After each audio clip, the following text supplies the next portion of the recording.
Hello, I'm Paul, and this is Paul Plays with Fire. Welcome. Come on in and grab a stool. Today on the show, we're going to be making smothered hash browns. Now, smothered hash browns can mean different things to different people depending on what part of the country you came from. In my part of the Midwest, smothered hash browns means we will make my crispy hash browns right here on the griddle, and then we'll layer in onions and peppers and diced ham and cheese, and finally we'll top it with a couple of eggs. Now that is a breakfast fit for a king. Let's get at it, I'm hungry. Let's talk through the ingredients real quick before we get started. First we have eggs, just a couple of farm fresh eggs. And we have our hash browns. We've been using the dehydrated hash browns lately, like we talked about. We've been having really good luck with them. You just add the appropriate amount of water for what's on the package. I use a little bit less water because like we've talked about earlier, water is the enemy of crisp hash browns. So I did a deep dive into hash browns a few shows ago. You should go take a look at that. I'll put a link to it up here, and it'll be down in the description too. It was 4 different ways of doing hash browns. We used the dehydrated, we used fresh potatoes, we used frozen potatoes, and we used sweet potatoes. So that was really kind of interesting. Go ahead and check that out. Not right now, go ahead and watch this, but check it out later.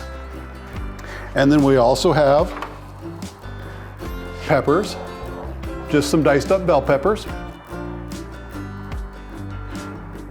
And we have onions, diced up onions, pretty fine dice on those.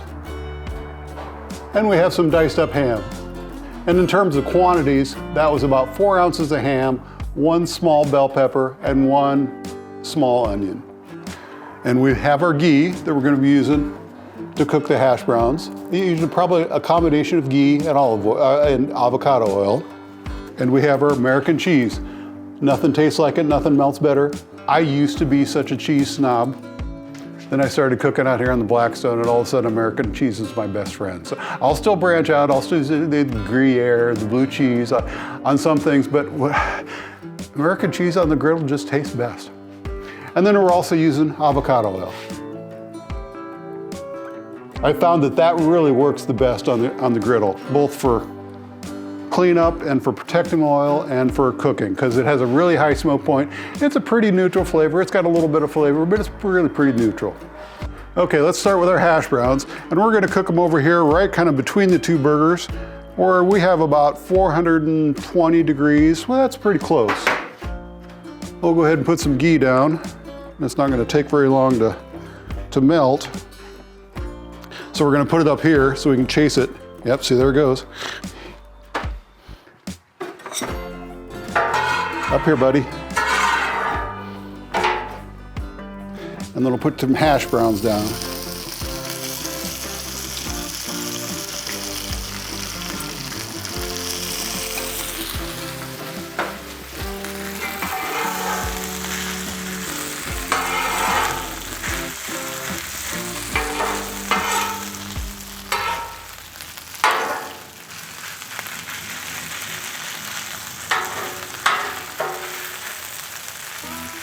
So what we're looking for here is a hash brown patty. Let's just say a hash brown patty. When we get done, we're gonna have a hash brown patty about twice as tall as it is wide, because then we're gonna cut it in half, and that's where we're gonna do our layering. We're gonna make our hash brown lasagna. That's what it is.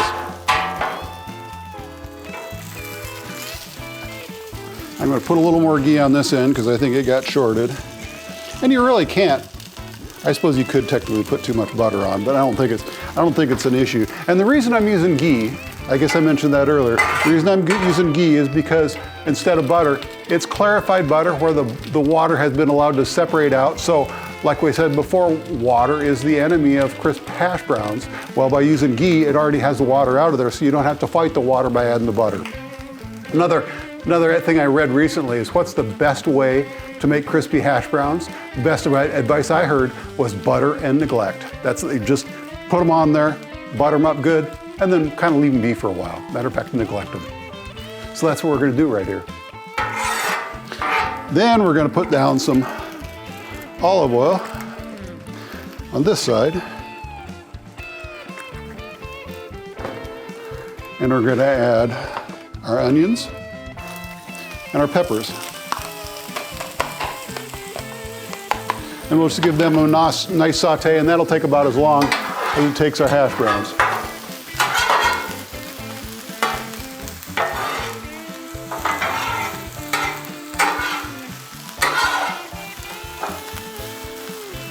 And we're going to put some ham down a little bit, but it doesn't need quite as much cooking. Matter of fact, you can overcook it pretty easily, so we're just going to let that be for a little bit. There we go. So we're just going to let that cook. We're going to neglect the hash browns, and we'll be back in a little bit. Smothered hash browns are a favorite of mine because smothered hash browns and I go back a long ways. In a previous life, I was an IT manager. I subscribed to the theory of managing by wandering around. It was a great way to interact with my employees and our customers. One of the common gathering spots at work was the cafeteria. Even at work, food brings people together. The cafeteria had a smothered hash brown special on Thursdays.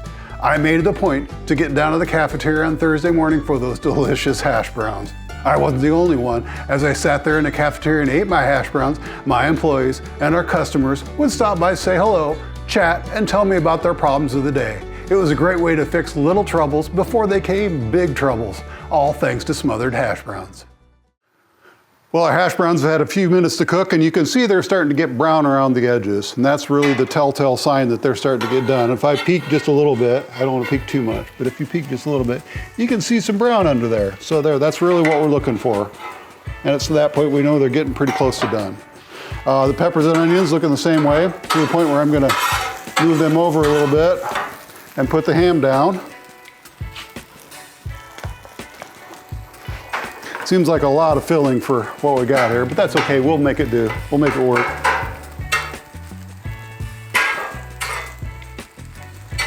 If we have a little leftovers, that won't be the worst problem in the world.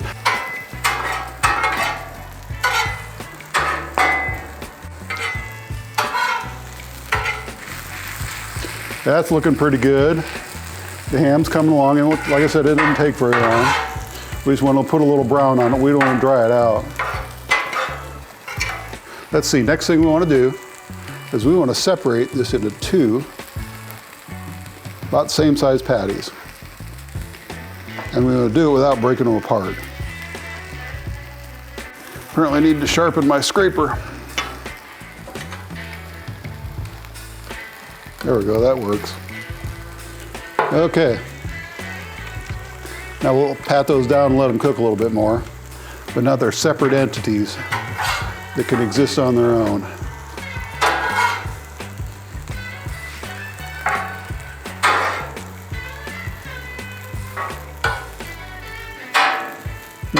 Well, that ham smells good. It's some kind of a cherry smoked ham. It was like kind of a boutique ham, a little ham patty, and oh, that's really good.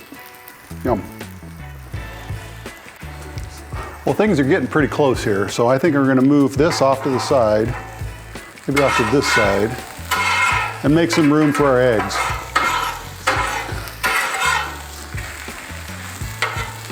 We'll kind of mix this up so it's all mixed up.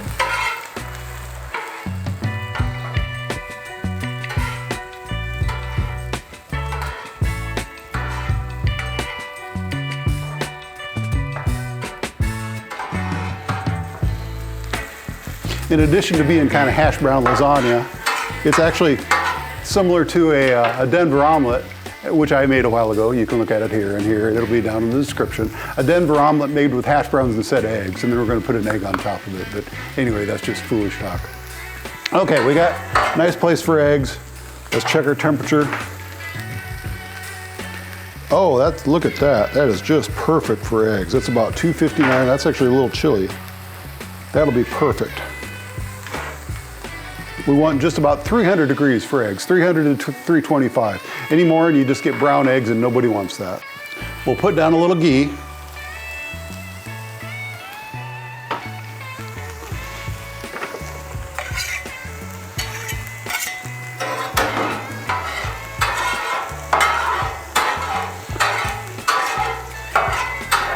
Let that melt a little bit. And then we'll put an egg. There we go. And another egg.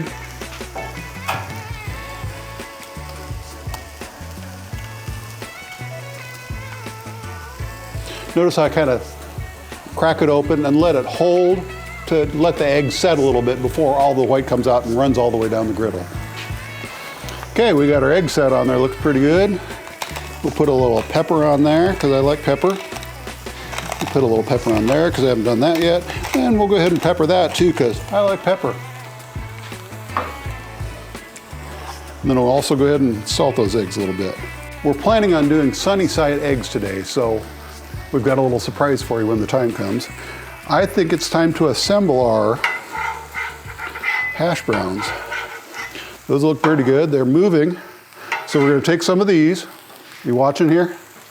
Take some of these, put them on here.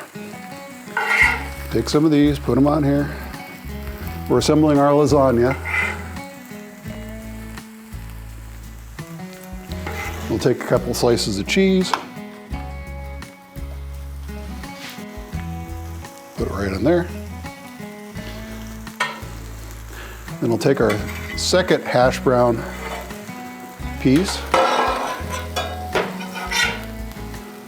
Flip it over onto our first hash brown. Look at that. Oh, those are golden brown. Oh my goodness, look at that.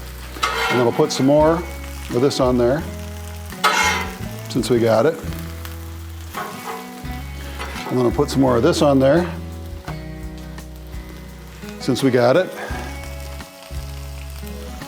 And our eggs aren't quite done, but neither are our, so here's our surprise. I'm gonna finish my whites on my eggs so I can have a sunny side up egg without having runny whites. Just a little touch up here and there. We don't want to get too much because it doesn't take very much. There's just, there, you know, you can baste them, you can cover them, but this is really fast and pretty foolproof. Not to mention you can use it to touch up the seasoning on the corners if you care about that kind of thing.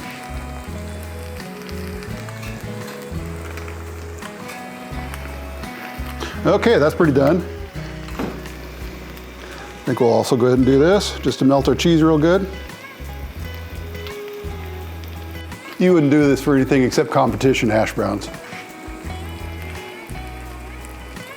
Ooh, look at that, bubbling, bubbling. Ooh. Oh, this smells so good. It smells so good. Oh. Okay, we're gonna put a little of this on top of there. Then we're gonna put a little of this on top of there. Come on, slide. Slide, Danny.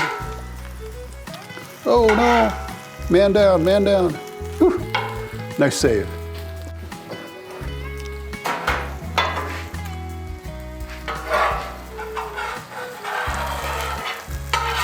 Apparently it has pretty good structural integrity, huh?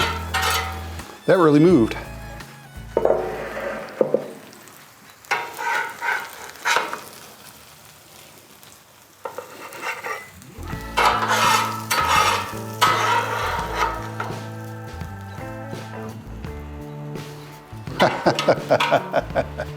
Oh, look at what I have done. Oh my goodness. Ooh-wee. Look at that. That is fantastic. Look at those eggs sag when you push on them. Oh. I don't think I need to take a thumbnail picture. I think that's it. Probably will anyway. One more thing before we dig into it. I gotta do this. I gotta do this.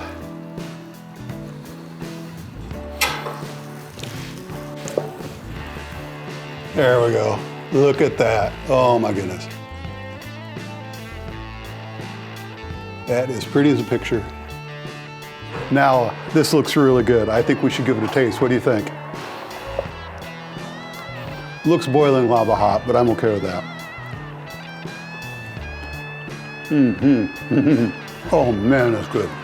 The crispy of the hash browns and the ham and the pepper and the onion just go together so well, just like most breakfast things. There, and I think, yep, our magic worked with the blowtorch. We have a nice runny egg, but no runny whites. Perfect.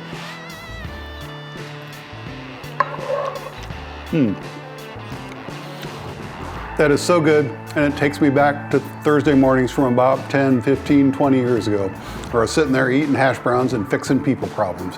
That's just kind of the way my job went. I'm Paul, and this has been Paul Plays with Fire. Thanks for watching.